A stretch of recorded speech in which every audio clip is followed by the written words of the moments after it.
Hello friends, मैं सुधीर स्वागत करता हूं आप सभी का आपके अपने चैनल स्कोर मैक्स पे। और आज हम डिस्कस करेंगे आपकी IBO 5 की यूनिट 4 वेयर हाउसिंग। तो नॉर्मली कॉन्सेप्ट की बात करें वेयर हाउसिंग की, तो ये एक तरह से सिनोनियम है आपके गोडाउन का। जिस तरह आप गोडाउन में अपने प्रोडक्ट को स्टोर करते हैं, अपने गुड्स को स्टोर करते हैं और अपनी नीड के हिसाब से वहाँ से उसको निकालते रहते हैं, लेते रहते हैं, तो वही काम हमारा वेयर हाउसिंग का होता है। यहाँ पर जो हमारे सेलर्स होते हैं, एक्सपोर्टर्स होते हैं, मर्चेंट्स हैं, वो अपने प्रोडक्ट को स्टोर करते हैं और जैसे जैसे उन्हें नीड होती है, डिमांड होती है, उसके हिसाब से वहाँ से अपने प्रोडक्ट को निकालते रहते हैं, लेते रहते हैं। The Bombay Warehousing Act 1959 has defined warehouse as any building और other protected enclosure used for the purpose of storing goods on behalf of the depositors but does not include the cloak room attached to the hotels, railway stations, the premises of other public carriers and the like। एक तरह से ऐसी building होती है जिसके अंदर आपके product को सिक्योर करने के लिए रखा जाता है, स्टोर किया जाता है आपके प्रोडक्ट को on the behalf of depositors. लेकिन इसके अंदर आपके जो क्लॉक रूम्स होते हैं होटल्स के, रेलवे स्टेशन के और किसी भी प्रेमिसेस के, पब्लिक प्रेमिसेस के, उनको इंक्लूड नहीं किया जाता। अब डिपॉजिटर्स होता कौन है, डिपॉजिटर होता कौन है? Depositor is a person who deposit goods with the ware house man for storing the same in his warehouse. एक तरह से वो मर्चेंट होता है, एक्सपोर्टर होता है, जो कि अपने प्रोडक्ट को किसी वेयर हाउस में स्टोर करता है। वो होता है आपका डिपॉजिटर। मतलब डिपॉजिटर वो हो गया जो अपने प्रोडक्ट को वेयर हाउस में स्टोर कर रहा है। और वेयर हाउस मैन कौन होता है? A ware house man is a person which licence for carrying the ware house business. The act outlines the right and obligations of a ware house man. A ware house man वो होता है जिसके पास licence होता है अपने ware house business को करने का। क्योंकि जब भी आप वेयर हाउस बिजनेस करना चाहते हैं, वेयर हाउस खोलना चाहते हैं, तो इसके लिए आपको एक परमिशन लेनी पड़ती है गवर्नमेंट से। जो पर्सन परमिशन लेता है अपने बिजनेस को चलाने के लिए, वही होता है आपका वेयर हाउस मैन। अब एलिमेंट्स ऑफ वेयर हाउसिंग कि जब हम वेयर हाउस की बात करते हैं तो उसके कौन कौन से एलिमेंट हैं? नॉर्मली हाँ, इसके 3 एलिमेंट्स होते हैं। एक होता है स्पेस, दूसरा होता है आपका इक्विपमेंट, तीसरा होता है पीपल। अब अगर हम स्पेस की बात करें तो वेयर हाउस में आपको ज़्यादा से ज़्यादा स्पेस चाहिए होता है किसी प्रोडक्ट को स्टोर करने के लिए। आपके पास जितना स्पेस होगा, आप उतने ही प्रोडक्ट को अपने वेयर हाउस में स्टोर कर पाओगे। तो आप जितना ज़्यादा स्पेस रखोगे उतनी ज़्यादा उसकी प्राइसिंग होगी उस वेयर हाउसिंग की, वहाँ पर कॉस्ट के स्टोरेज की। दूसरा होता है इक्विपमेंट्स। जब भी अब आप किसी के प्रोडक्ट को अपने वेयर हाउस में स्टोर कर रहे हो तो उसके लिए आपको उसकी मेंटेनेंस के लिए, हैंडलिंग के लिए, या जो बैग सैक्स आप यूज़ कर रहे हैं, या जो भी आपका प्रॉपर वर्क है वेयर हाउसिंग के लिए आप करते हैं, प्रोडक्ट को वहाँ पर सिक्योर करने के लिए, स्टोर करने के लिए, उसके लिए आपको बहुत सारे इक्विपमेंट्स की नीड होती है। तो वो सब इसके अंदर आते हैं। थर्ड है आपका पीपल। अब पीपल की तरह कह सकते हैं आपका ह्यूमन रिसोर्स है किसी भी इंडस्ट्री के लिए, किसी भी कम्युनिटी के लिए। अगर आप कोई भी वर्क करते हैं, चाहे आप वेयर हाउसिंग है, चाहे आप एक्सपोर्ट इम्पोर्ट है, कुछ भी करें, वहाँ पर आप बिना पीपल की नीड के या बिना ह्यूमन रिसोर्स के कोई भी काम नहीं कर सकते। तो नॉर्मली 3 एलिमेंट होते हैं वेयर हाउसिंग के: स्पेस, इक्विपमेंट और पीपल। अब फंक्शंस ऑफ वेयर हाउसिंग। अब वेयर हाउसिंग के फंक्शन क्या क्या होते हैं? तो सबसे पहला फंक्शन होता है स्टॉकिंग। स्टॉकिंग क्या होता है कि मतलब आपके गुड्स को एक जगह पर स्टोर करना, मतलब स्टॉक करना, उसको एक तरह से एक जगह पर कलेक्ट करके रखना, तो ये होता है आपका स्टॉकिंग। दूसरा होता है डिस्ट्रीब्यूशन। अब डिस्ट्रीब्यूशन को हम कह सकते हैं कि एक तरह से हमारे प्रोडक्ट को वेयर हाउस से उसके फाइनल कंज्यूमर तक पहुंचाने का जो काम होता है वो भी वेयर हाउस ही करता है। क्योंकि अगर हम अपने प्रोडक्ट को डायरेक्ट अपने मैन्युफैक्चर यूनिट से कस्टमर तक या उसके जो लास्ट सेलर है, बायर है, उस तक पहुंचाएंगे तो काफ़ी टाइम लग जाता है। तो इस काम को हमारा काम करता है वेयर हाउसिंग। नेक्स्ट आपका कंसोलिडेशन। अब कंसोलिडेशन की बात करें तो ये होता है एक तरह से असेंबलिंग करता है हमारे गुड्स की। हमारे पास कोई गुड्स थे, वो अलग अलग पार्ट्स हमने अलग अलग एरिया से, अलग अलग जोन्स में प्रिपेयर किया। अब उन सभी पार्ट्स को एक जगह कंसोलिडेट करना है, उनको एक तरह से कंबाइन करना है, असेंबल करना है, तो वो काम भी वेयर हाउसिंग का होता है। नेक्स्ट आपका प्रोडक्ट मिक्सिंग। प्रोडक्ट मिक्सिंग में होता है कि जैसे हमारी कंपनी या किसी भी जो मैन्युफैक्चर है, उसकी जो इंडस्ट्री है, वो 5 तरह के प्रोडक्ट को बनाती है। तो अलग अलग इंडिया के जिस पार्ट में से जो प्रोडक्ट सस्ता पड़ेगा वो वहाँ पर उसको मैन्युफैक्चर करेगा और उसके बाद उन पार्ट्स को जो एक ही जगह पर स्टोर करेगा उनकी सेलिंग के लिए।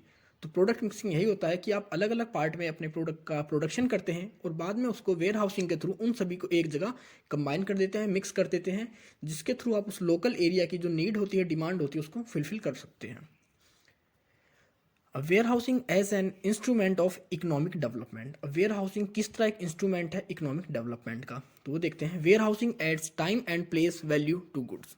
तो वेयर हाउसिंग की हेल्प से आप जो अपने गुड्स की वैल्यू होती है वो बढ़ाती है, आपकी वैल्यू, गुड्स की वैल्यू, क्योंकि इसके थ्रू आपको जो टाइम होता है वो कम लगता है। इसके थ्रू आप अपने प्रोडक्ट को जल्दी से जल्दी उसकी जो नीड डिमांड प्लेस होती है वहाँ पहुँचा सकते हैं उसको, तो उसमें कहीं ना कहीं जो वैल्यू एडिशन होती है वो करती है ये। Difference between place of production and consumption necessities warehousing of goods. अब जो आपका प्लेस ऑफ प्रोडक्शन होता है और आपका जो कंजम्पशन होता है उन दोनों में बहुत फ़र्क होता है, कि हो सकता है कोई प्रोडक्ट बनता है आपके नॉर्थ में लेकिन उसकी नीड हो ईस्ट में, तो वो अगर वेयर हाउसिंग नहीं होगी तो वो प्रोडक्शन नॉर्थ में या ईस्ट में जहाँ उसकी नीड है वहाँ नहीं पहुँच पाता, तो उसकी भी जो इकोनॉमिक, एक तरह से इकोनॉमिक डेवलपमेंट में हेल्प करता है, उस प्रोडक्ट को वहाँ तक फाइनल कंजम्पशन तक पहुँचाता है हमारा वेयर हाउसिंग। नेक्स्ट आपका difference between time of production and consumption also require warehousing of goods. अब आपका जो टाइम ऑफ प्रोडक्शन होता है और जो कंजम्पशन होता है प्रोडक्ट का, क्योंकि काफ़ी ऐसे प्रोडक्ट हैं जो कुछ ही टाइम के अंदर ख़राब हो जाते हैं, पेरिशेबल गुड्स होते हैं, तो वहाँ पर भी अगर वेयर हाउसिंग आपके पास एफिशिएंट सिस्टम ना हो, इसका जो मैकेनिज्म एफिशिएंट ना हो, तो उस प्रोडक्ट में हमको लॉस उठाना पड़ता है, या प्रोडक्ट बहुत जल्दी ख़राब हो जाता है, या उसकी जो लाइफ साइकिल होती है प्रोडक्ट की वो ख़त्म हो जाती है। तो उसमें भी आपका जो वेयर हाउसिंग है बहुत इंपॉर्टेंट रोल प्ले करता है टाइम ऑफ प्रोडक्शन से लेकर कंजम्पशन के बीच के टाइम के लिए। ये उस टाइम को कम करता है और कम से कम टाइम में उस प्रोडक्ट को कंजम्पशन तक पहुंचा देता है। लास्ट आपका warehousing is an important link in marketing as a whole. It help to maintain demand and supply. Warehousing जो है आपका मार्केटिंग का एक इंपॉर्टेंट पार्ट बन चुका है, इंपॉर्टेंट लिंक बन चुका है, क्योंकि अगर आपके प्रोडक्ट कहीं स्टॉक ना हो, उनका डिस्ट्रीब्यूशन के पास आपके पास फैसिलिटीज ना हो, प्रोडक्ट मिक्सिंग ना हो आपके पास, तो डायरेक्ट आप मैन्युफैक्चर यूनिट से उस प्रोडक्ट को सेलर तक, उस प्रोडक्ट को कंज्यूमर तक पहुंचा नहीं सकते इजीली, उसमें आपको काफ़ी टाइम लगेगा। लेकिन आपका जो वेयर हाउसिंग है इसके थ्रू अपनी जो डिमांड होती है और जो सप्लाई होती है उसको मेंटेन कर सकते हैं, अपने प्रोडक्ट को स्टॉक में वहाँ पर स्टोर कर सकते हैं, उसका डिस्ट्रीब्यूशन ईजिली कर सकते हैं। तो इस तरह कह सकते हैं जो आपका वेयर हाउसिंग होता है एक इंस्ट्रूमेंट है इकोनॉमिक डेवलपमेंट का। जितने अच्छे आपके पास वेयर हाउस होंगे, जितने अवेलेबल होंगे वेयर हाउसेज, जितनी आपकी फैसिलिटीज़ अच्छी होगी, सर्विस अच्छी होगी, उतनी ही आपकी इकोनॉमिक डेवलपमेंट करेगी। अब टाइप्स ऑफ वेयर हाउसेज, तो नॉर्मली हमारे पास जो टाइप्स हैं 3 तरह के होते हैं आपके वेयर हाउस। एक होता है प्राइवेट वेयर हाउस, दूसरा होता है पब्लिक वेयर हाउस, तीसरा होता है contract of dedicated warehouse. अगर हम प्राइवेट वेयर हाउस की बात करें तो ये प्राइवेट ओनर्स के होते हैं, और इसमें होता है कि इनका जो वॉल्यूम होता है स्टोरेज का वो बहुत ज़्यादा होता है, बहुत बड़ा होता है, और ये नॉर्मली उनके लिए वो यूज़ करते हैं जो कि रेगुलर बेस पे ट्रेड करते हैं, उन्हें रेगुलर बेस पे अपने प्रोडक्ट को स्टोर करना होता है, उस कंडीशंस में इन्हें यूज़ किया जाता है।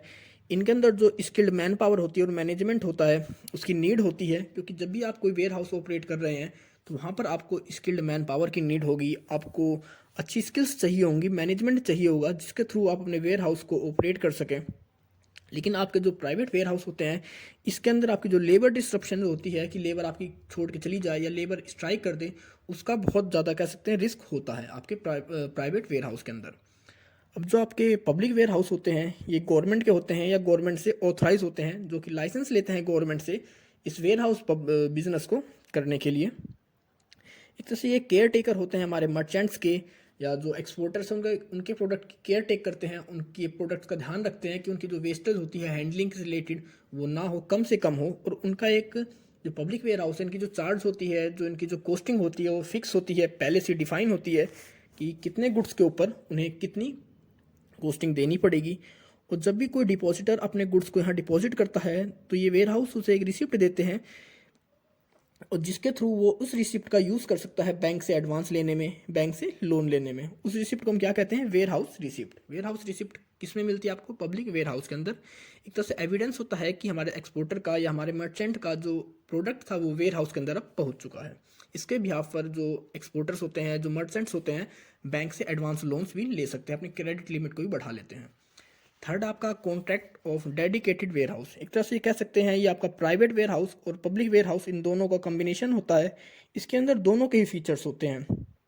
ये आपका लॉन्ग टर्म के लिए किया जाता है और ये एडिशनल फीचर्स देता है, जैसे आपकी असेंबलिंग हो गई, आपकी पैकिंग हो गई, या आपकी जो कह सकते हैं असेंबलिंग होगी, पैकिंग होगी, या मिक्सिंग हो गई, इन सारे कामों की सर्विस ये एक साथ देता है।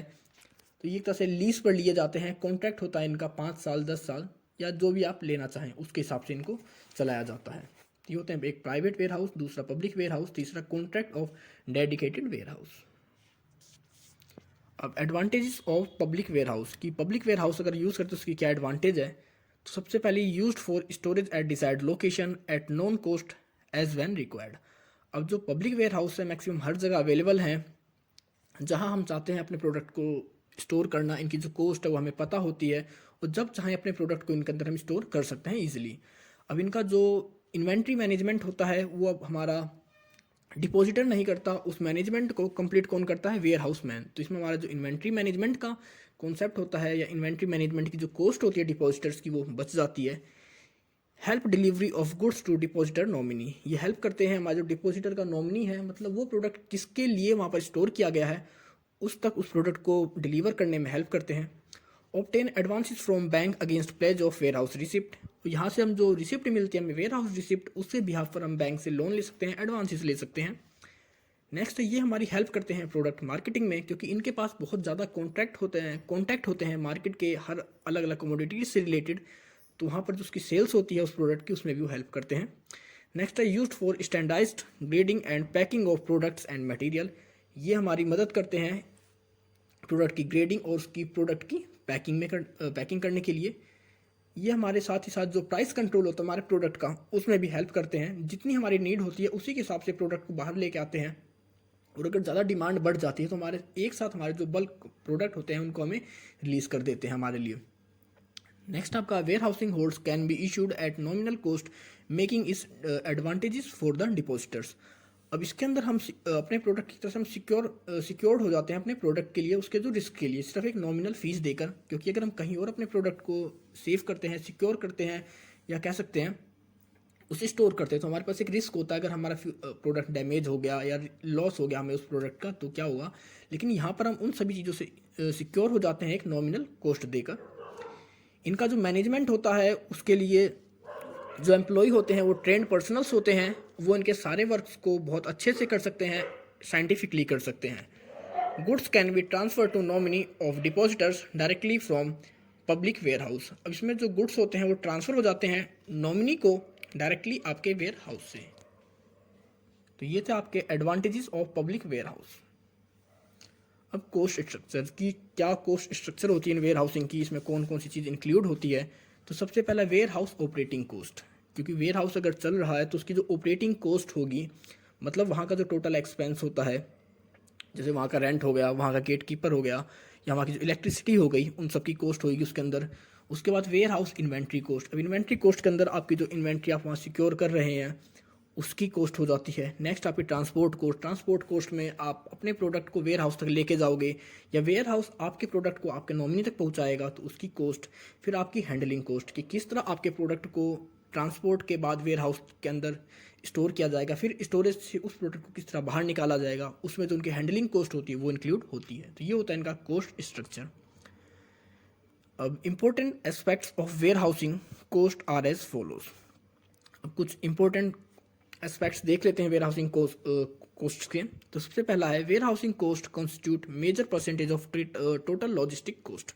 अब जो भी टोटल लॉजिस्टिक कॉस्ट होती है उसका एक बहुत बड़ा हिस्सा कंट्रीब्यूट करता है या कॉन्स्टिट्यूट होता है हमारी वेयर हाउसिंग कॉस्ट से।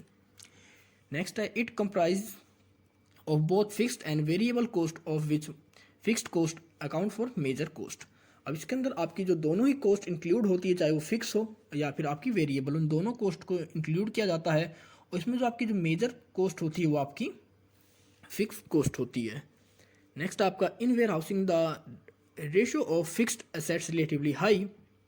Warehousing is highly capital intensive industry. अब आपकी जो रेशो होती है फिक्स असेट्स की वो बहुत ज़्यादा हाई होती है इसके अंदर आपकी वेयर हाउसिंग के अंदर। और वेयर हाउसिंग जो कैपिटल इंटेंसिव, क्योंकि ये नहीं है कि आप बहुत कम इंडस्ट्री के साथ बहुत कम कैपिटल के साथ इस बिज़नेस को खोल सकते हैं, इस बिज़नेस को स्टार्ट कर सकते हैं। अगर आपको वेयर हाउसिंग इंडस्ट्री में आना है तो इसके लिए आपको बहुत ज़्यादा कैपिटल की नीड होती है, इसको ऑपरेट करने के लिए, इसको मैनेज करने के लिए, इसको ओपन करने के लिए। Warehousing has long gestation period. अब इसमें आपका जो बेनिफिट मिलता है, आपकी जो रिटर्न मिलती है आपके इन्वेस्टमेंट के ऊपर, वो बहुत स्लो रेट में, कह सकते हैं बहुत कम रेट पे आपको मिलती है। और इसमें आपकी जो रिटर्न मिलती है उसके लिए आपको बहुत ज़्यादा वेट करना होता है। ये नहीं है इसमें आपको बहुत ज़्यादा बेनिफिट होता है, इसका जो बेनिफिट रेट होता है, आपका जो रिटर्न रेट होता है बहुत कम होता है। For public warehousing adequate government support is needed. अगर आप पब्लिक वेयर हाउसिंग की परमिशन लेना चाहते हैं तो इसके लिए आपके पास गवर्नमेंट सपोर्ट होना ज़रूरी है। इससे नीड होती है इसको चलाने के लिए, क्योंकि इसका जो लाइसेंस है, इसकी जो परमिशन है, वो सारी गवर्नमेंट से ही आपको मिलती हैं। तो ये थे इसके major aspects of warehousing cost. Warehousing corporation in India. The central and state warehousing were set up under the recommendations of Rural Credit Survey Committee constituted by RBI early 1950। तो इसका जो recommendations था वो rural credit सर्वे committee के through किया गया था, इसको कॉन्स्टिट्यूटेड किया था आरबीआई ने। ये एक तरह से 3 टायर स्ट्रक्चर है हमारे पास जो हमारी वेयर हाउसिंग कॉरपोरेशन हमारी इंडिया के अंदर। Centers of national importance are looked after by Central Warehousing Corporation. Secondary market and district level centers are served by representative state warehousing corporations. Community and rural level warehousing are under as control of cooperatives. तो आपके जो national level के where housing organisations हैं वो किसके control में? आपके central warehousing corporations के कंट्रोल में है। उनका जो वर्क होता है, जो उनके जो मैनेजमेंट होता है, वो सारा आपके सेंट्रल वेयर हाउसिंग कॉरपोरेशंस करते हैं। जो डिस्ट्रिक्ट लेवल के या सेकेंडरी मार्केट के आपके वेयर हाउस हैं उनका काम सारा आपका स्टेट वेयर हाउसिंग कॉरपोरेशन करते हैं। उनका जो मैनेज होता है, उनकी जो सर्विस होती हैं वो प्रोवाइड करते हैं स्टेट वेयर हाउसिंग कॉरपोरेशन। और इसके बाद आपके जो रूरल लेवल पे वेयर हाउस हैं या कम्युनिटी वेयर हाउसेस हैं उन वो कंट्रोल में होते हैं आपके कंट्रोल ऑफ कोऑपरेटिव्स के। वो ही उनका सारा मैनेज करते हैं, उनके वर्क को, उनकी जो सर्विस होती है वो प्रोवाइड करते हैं। हम बात करते हैं objectives of warehousing corporation की, इनकी नीड क्या है। तो सबसे पहले है to create negotiable paper which would serve as a instrument for expansion of credit available for producers, dealers, individuals and others. तो एक तरह से वेयर हाउसिंग कॉरपोरेशन की हेल्प से ही हमारे जो हमें एक लेटर मिलता है, लेटर नेगोशिएबल पेपर मिलता है, जिसके थ्रू हमें उसको बैंक में सबमिट करने के बाद हमें या हमारे जो प्रोड्यूसर्स होते हैं, डीलर्स होते हैं या फिर जो मैन्युफैक्चरर्स होते हैं उनको एक तरह से क्रेडिट मिल जाता है। तो उनका जो क्रेडिट लिमिट होती है वो बढ़ जाती है। तो उस लिमिट को बढ़ाने के लिए, उन्हें क्रेडिट अवेलेबल करवाने के लिए इस चीज़ को बनाया गया। तो इसका पहला ऑब्जेक्टिव ये है। दूसरा है national income can be increased by minimizing wastage in handling and storage. अब हमारी जो नेशनल इनकम है उसको बढ़ाने के लिए भी वेयर हाउसिंग का जो ऑब्जेक्टिव हो वो भी इसका एक ऑब्जेक्टिव है, क्योंकि जब वेयर हाउसिंग कॉरपोरेशन के थ्रू अपने प्रोडक्ट को स्टोर करेंगे या उसकी जो वेयर हाउसिंग करेंगे तो वहाँ पर उनको वेस्टेज होती थी प्रोडक्ट की हैंडलिंग या स्टोरेज से रिलेटेड, वो कम से कम होएगी। जब उनकी वेस्टेज कम होएगी तो हमारी जो नेशनल इनकम वो इंक्रीज होएगी। नेक्स्ट है standardized of warehousing process by introduction of standard equipments and warehouse receipt. हमारे वेयर हाउस की जो प्रोसेस होती है, वेयर हाउसिंग प्रोसेस होती है, उसको स्टैंडर्डाइज करने के लिए या वहाँ पर स्टैंडर्ड इक्विपमेंट्स को इंट्रोड्यूस करने के लिए और आपके जो वेयर हाउस रिसिप्ट थे उन चीज़ों को इंट्रोड्यूस करने के लिए या उन्हें कह सकते हैं स्टैंडर्डाइज्ड करने के लिए इसे बनाया गया। नेक्स्ट आपका personal training for management and running of warehouses. एक तरह से आपके जितने भी वेयर हाउस रन हो रहे हैं, जो चल रहे हैं, या उनके मैनेजमेंट से रिलेटेड जो ट्रेनिंग होती है उसको प्रोवाइड करने के लिए। लास्ट आपका assisting government and government sponsored organisations in price control and price support schemes. जो भी हमारी गवर्नमेंट ऑर्गेनाइजेशंस हैं, गवर्नमेंट स्पॉन्सर्ड ऑर्गेनाइजेशंस हैं, उनकी हेल्प करते हैं, उनको असिस्टेंस प्रोवाइड करते हैं कि वो किस तरह प्राइस को कंट्रोल कर सकें या प्राइस की जो सपोर्ट स्कीम्स हैं उनको रेगुलेट कर सकें, बना सकें। Functions of central warehousing. अब सेंट्रल वेयर हाउसिंग के वर्क क्या क्या होते हैं। तो सबसे पहला, built and operate warehouse at suitable place in India. Warehouse को बनाना और उन्हें ऑपरेट करना सूटेबल प्लेस पर इंडिया में।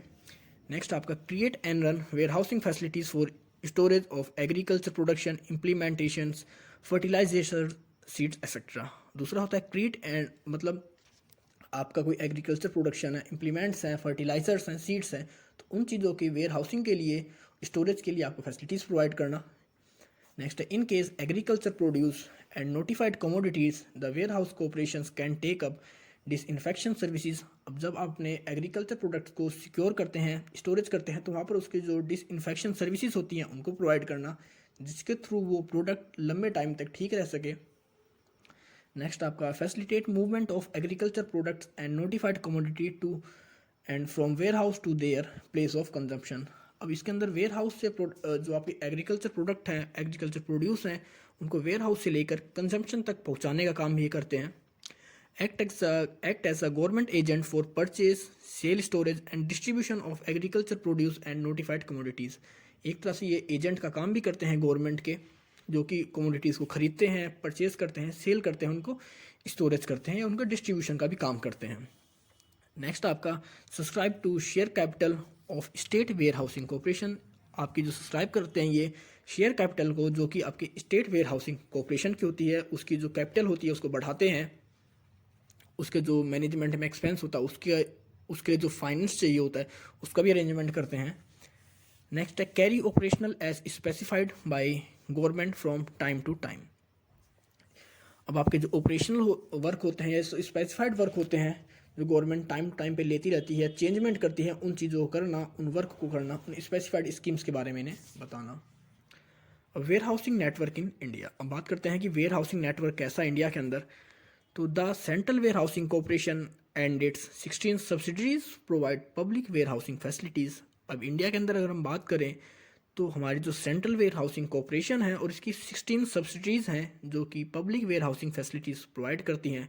ये 16 सब्सिडरीज वही हैं जो कि हमारी स्टेट सब्सिडरीज होती हैं। The CWC started from 1957 with merely 7 warehouses with capacity of just 7,000 million ton। इनकी जो शुरुआत हुई थी आपकी CWC की, ये 1957 में हुई थी। 7 वेयर हाउस के साथ उन्होंने अपनी स्टार्टिंग करी थी और जिनकी जो कैपेसिटी थी उस टाइम पे 7,000 मिलियन टन थी इनकी। Over the years it has shown great improvement in numbers, technology and management to suit the changing business needs. Time के साथ इनके जो नंबर्स थे वेयर हाउसेस के वो भी बढ़ रहे हैं, इनकी टेक्नोलॉजी इंप्रूव हो रही है, उनका जो मैनेजमेंट था वो भी चेंजिंग इन्वायरमेंट के साथ इंप्रूव होता जा रहा है। Warehousing in 1998 there were 1835 public warehouses of which 459 were operated by CWC and rest by SWC। अब जो आपके 1998 में टोटल हमारे पास 1835 पब्लिक वेयर हाउस थे, उसमें से 459 थे जो CWC के अंदर काम किया करते थे और जो अदर थे आपके वो SWC के अंदर काम करते थे। CWC मतलब सेंट्रल वेयर हाउस कमेटी और SWS का मतलब state warehousing committee. The SWC operated 1376 warehouses with capacity of 108.86 million tons। MP has the maximum number of warehouse center 312। आपका जो MP में है वो मैक्सिमम वेयर हाउस MP के अंदर है 312 वेयर हाउस है, जबकि आपका जो हरियाणा है वो सबसे लीस्ट वेयर हाउस के साथ यहाँ पर आता है जिसमें 4 वेयर हाउस है। अब diversified warehousing activities of central warehousing corporation की जो इनकी एक्टिविटीज़ हैं, किस किस तरह की एक्टिविटीज़ को करते हैं, कौन कौन सी ये वर्क करते हैं, तो उनके बारे में बात करते हैं। तो सबसे पहले आता है आपका कस्टम बॉन्डेड वेयर हाउस। तो एक तरह से ये ग्रांटेड होते हैं, कस्टम एक्ट के अंडर काम करते हैं ये, और इसके अंदर आप जो भी अपने प्रोडक्ट को सिक्योर करते हैं, स्टोर करते हैं, उसके लिए अगर आपको उस प्रोडक्ट को वहाँ से निकालना होता है, मतलब आपने कोई प्रोडक्ट वहाँ पर सिक्योर करने के लिए वहाँ पर स्टोर कर दिया, फिर अब जब आप इन फ्यूचर में उस प्रोडक्ट को वहाँ से निकालना चाहोगे तो उसको वहाँ से निकालने के लिए या वहाँ से रिमूव करने के लिए, रिलीज़ करने के लिए आपको कस्टम्स क्लियरेंस की नीड होगी और उसके लिए आपको वहाँ पर उसकी जो ड्यूटी होती है वो पे करने के बाद कस्टम्स की आप अपने प्रोडक्ट को वहाँ से रिलीज़ कर सकते हैं। एक तरह से आपका जो कस्टम बॉन्डेड वेयर हाउस होता है, एक तरह से कस्टम एक्ट के अंदर या कस्टम डिपार्टमेंट के अंदर ही आपका वेयर हाउस आता है। दूसरा होता है आपका एक्साइज बॉन्डेड वेयर हाउस। ये होते हैं नॉर्मली आपके जो सेंट्रल एक्साइज रूल 1994 के अंदर ही काम करते हैं। इसका ये नॉर्मली जितनी भी आपकी एक्साइजेबल गुड्स होती हैं, मतलब वो गुड्स जिनके ऊपर एक्साइज ड्यूटी लगती है, उन सभी के लिए बनाया गया है इन वेयर हाउसेस को। और ये आपकी जो उसमें ड्यूटी पे करनी होती है जब आपका वेयर हाउस से गुड्स को रिमूव किया जाता है या वहाँ से रिलीज़ किया जाता है। तो ये होती है आपकी एक्साइज ड्यूटी के लिए, जो कमोडिटी के ऊपर एक्साइज ड्यूटी लगती है उन प्रोडक्ट को इन वेयर हाउस में सिक्योर किया जाता है। और जब आप अपने गुड्स को मूव करते हैं वेयर हाउस से, तब आपको इसकी जो एक्साइज ड्यूटी होती है वो पे करनी होती है कमोडिटी के ऊपर की। तीसरा होता है आपका lease warehouse operations of CFS। अगर हम CFS की बात करें तो इसका हम कह सकते हैं कंटेनर फ्राइट स्टेशंस। तो आपके जो लीज पे होते हैं या लीज वेयर हाउस होते हैं, एक तरह से इसके अंदर जो स्पेस होता है वो छोटा स्पेस होता है कंपैरिजन टू आपके जो सेंट्रल वेयर हाउसेस होते हैं। इसको थर्ड पार्टी लीज पे लेती है वेयर हाउस को on the need of depositors requirements, मतलब जैसे आपके डिपॉजिटर्स की रिक्वायरमेंट होती है, उसकी नीड होती है, उसके हिसाब से इन वेयर हाउस को लीज पे लिया जाता है। इनका एक कॉन्ट्रैक्ट होता है, एग्रीमेंट होता है मैनेजमेंट का, चार्जेस का, जो कि आपकी जो भी आपने कॉन्ट्रैक्ट लिया है, आपका एग्रीमेंट हुआ था, उसके बिहाफ पर आप उसकी पेमेंट करते हैं। क्योंकि आपके कॉन्ट्रैक्ट में आप पहले डिफाइन कर लेते हैं कि हम आपके इस वेयर हाउस को लीज पर ले रहे हैं, इतने टाइम के लिए ले रहे हैं और इस रेंट पे ले रहे हैं। नेक्स्ट आपका ट्रांसिट वेयर हाउस। अब ट्रांसिट वेयर हाउस की बात करें तो नॉर्मली ये आपका सेटअप किया गया है आपके जितने भी सैटेलाइट फ्लाइट सिटी हैं, जैसे कि आपका आईजीआई एयरपोर्ट हो गया, न्यू दिल्ली हो गया, रक्सौल हो गया बिहार में, या मोड्स हो गया मणिपुर में, या आपके वेस्ट बंगाल के कुछ एरियाज़ में। नॉर्मली इनको बनाया गया है, इनको कंस्ट्रक्ट किया गया है कि आपका जो ट्रैफिक कार्गो होता है उसके ट्रैफिक को टर्मिनल तक पहुंचाने के लिए, या उसका जो ट्रैफिक होता है कार्गो का, आपका जो ट्रैफिक टर्मिनल होता है उसको कम करने के लिए। नेक्स्ट आपका एयर कार्गो कॉम्प्लेक्सेस। अब एयर कार्गो कॉम्प्लेक्सेस की बात करते हैं, इसको नॉर्मली एस्टेब्लिश किया गया है। एयर कार्गो एक तरह से अमृतसर में, गोवा में, कोयम्बतूर में इनका जो नॉर्मली वर्क होता है, प्रमोट करते हैं एक्सपोर्ट्स को अफ़गानिस्तान में, मिडल ईस्ट कंट्रीज़ में, फ्रॉम द स्टेट्स ऑफ, जैसे आपका पंजाब है, हरियाणा है, जम्मू कश्मीर है, हिमाचल प्रदेश है। यहाँ पर ऐसे बहुत सारे प्रोडक्ट्स को तैयार किया जाता है जिनको कि एक्सपोर्ट किया जाता है आपकी दूसरी कंट्रीज़ में। तो नॉर्मली ये उन्हीं स्टेट्स के लिए हैं, उन्हीं कम्युनिटीज़ के लिए हैं जो अपने प्रोडक्ट को नॉर्मली एक्सपोर्ट करते हैं। तो नॉर्मली ये जो वेयर हाउस होते हैं एयर कार्गो कॉम्प्लेक्सेस, ये हमारे एक्सपोर्ट को प्रमोट करते हैं। नेक्स्ट आपका स्पेशलाइज्ड स्टोरेज अरेंजमेंट। अब स्पेशलाइज्ड स्टोरेज अरेंजमेंट की बात करें तो इसके अंदर हमारे प्रोडक्ट को स्टोर करने के लिए इनके पास अलग अलग फैसिलिटीज़ होती हैं, जैसे हमारे लिक्विड को स्टोर करने के लिए, या हो सकता है वहाँ पर हमारा जो फ्रीज़र का फैसिलिटी प्रोवाइड करें, कोल्ड स्टोरेज फैसिलिटी प्रोवाइड करें। क्योंकि हमारे जो हर प्रोडक्ट होते हैं उनकी अलग अलग नीड होती है स्टोरेज की। कुछ हमारे पेरिशेबल कमोडिटी होते हैं, कुछ फ्रूट्स होते हैं, कुछ सेंसिटिव होते हैं हमारे इन्वायरमेंट के हिसाब से। तो उन सभी की नीड के हिसाब से उनको ये अलग अलग, उनकी नीड के हिसाब से, उनकी रिक्वायरमेंट के हिसाब से उन्हें स्टोरेज फैसिलिटीज़ प्रोवाइड करता है। तो ये थे आपके diversified warehousing activities of central warehousing corporations. तो आपका लास्ट है warehousing in globalization era. तो अब जैसे आपका ट्रेड बढ़ रहा है, ग्लोबलाइजेशन बढ़ रहा है, धीरे धीरे आपका जो कॉन्सेप्ट था वेयर हाउस का ये भी इंक्रीज़ होता जा रहा है। अब जितनी भी ये नहीं है कि हम सिर्फ अपनी कंट्री तक ही लिमिटेड रह गए हैं, अपनी कंट्री तक ही सीमित हैं वेयर हाउसिंग के लिए। अब बहुत सारी कंट्रीज़ हैं जिनके वेयर हाउसेस की, एमएनसीज़ की बात करें तो वो एक से ज़्यादा कंट्रीज़ में अपने बिजनेस करती हैं, ट्रेड करती हैं। तो हर कंट्रीज़ में अपने वेयर हाउस को इस्टेब्लिश करती हैं, अपने प्रोडक्ट को स्टोर करती हैं, और हो सकता है वो अपने जो मैन्युफैक्चरिंग यूनिट्स हैं उनको भी वहाँ पर लगाएं। क्योंकि जब आपके वेयर हाउस हर कंट्री में अवेलेबल होंगे तभी आप उस कंट्री के जो कॉम्पिटिटर्स हैं उनके साथ ईजिली कम्पीट कर पाओगे। क्योंकि अगर वेयर हाउस नहीं है तो आपका जो टाइम होता है मैन्युफैक्चर से लेकर कंजम्पशन तक, वो टाइम पीरियड बढ़ जाता है। लेकिन अगर आपके पास वेयर हाउस है, हर कंट्री में आपके वेयर हाउस सर्विसेज अवेलेबल हैं, तो उस कंडीशन में आपका जो ट्रांसपोर्टेशन कॉस्ट होता है या डिस्ट्रीब्यूशन कॉस्ट होता है वो कम हो जाता है। आप कस्टमर को अपना प्रोडक्ट जल्दी से जल्दी पहुँचा सकते हैं। इंडिया के अंदर भी अब बहुत सारी कंट्रीज़ है जो कि इंडिया के हमारे सेंट्रल वेयर हाउसिंग कॉरपोरेशंस को इनवाइट कर रही हैं, वेलकम करती हैं हमारे इन कॉरपोरेशंस का कि वो अलग अलग कंट्रीज़ में जाएं और अपने खुद के वेयर हाउस को उसको इस्टेब्लिश करें। और हमारी इंडिया में भी ऐसी बहुत सारी कंट्रीज़ के वेयर हाउसेज ओपन हैं। हमारी गवर्नमेंट भी कह सकते हैं अब प्राइवेट इन्वेस्टर्स को या प्राइवेट प्लेयर्स को इन्वाइट कर रही है, एनकरेज कर रही है इस सेक्टर्स में इन्वेस्टमेंट के लिए। तो ये था आपकी यूनिट 4। आई होप आपको सब कुछ समझ में आ गया होगा। अगर आपको कोई इशू है, कोई डाउट है तो आप मुझे कमेंट सेक्शन में कमेंट कर पूछ सकते हैं, नहीं तो आप मुझे मेरे इंस्टाग्राम अकाउंट पर फॉलो कर सकते हैं। तो मिलते हैं जल्दी एक नई वीडियो के साथ, तब तक के लिए take care, goodbye friends.